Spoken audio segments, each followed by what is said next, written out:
new Google Assistant features, ZTE making waves again with the new phone, and Chrome 90 finally rolling out.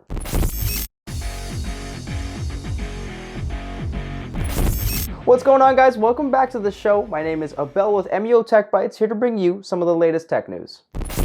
So first up, we've got some new Google Assistant features for both iOS and Android. The first notable addition is a Find My iPhone feature that'll allow you to locate your iPhone using simple voice commands. They've included an autofill process for ordering food online that basically allows Assistant to navigate the site and fill out your contact and payment details through Google Pay and Chrome Autofill. The sunrise and sunset triggers for automations will be expanded globally. They've even revamped the routine creation process by offering suggested actions highlighting popular choices. Lastly, Google Assistant will be able to answer questions about the 2021 Oscars, including everything from nominations to their own predictions.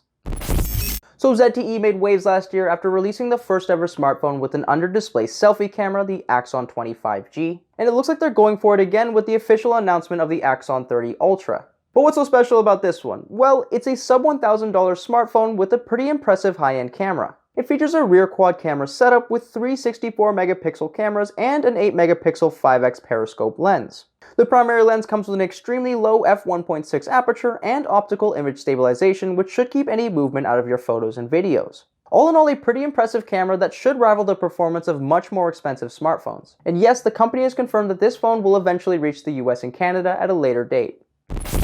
So last up, we've got Google rolling out Chrome 90 with some changes. Now, they did announce this back in March, but moving forward, all versions of Chrome from Chrome 90 and up will default to using HTTPS protocol. This protocol encrypts your web traffic, offering more protection from third parties while sending or receiving personal information. Chrome 90 is also coming with support for an AV1 encoder, which has been specifically optimized for video conferencing and WebRTC integration. They've also included 37 security fixes, which they've outlined on their releases page, and they've even widened availability for the tab search feature for you psychopaths who just refuse to close your tabs. You know who you are. And finally, they've added a number of improvements for developers, including a new value for the CSS overflow property, renaming the feature policy API, and new ways to use Shadow DOM directly in HTML. For more details, you can check out Google's very own Pete Lepage, who does an update video hilariously styled to the 90s.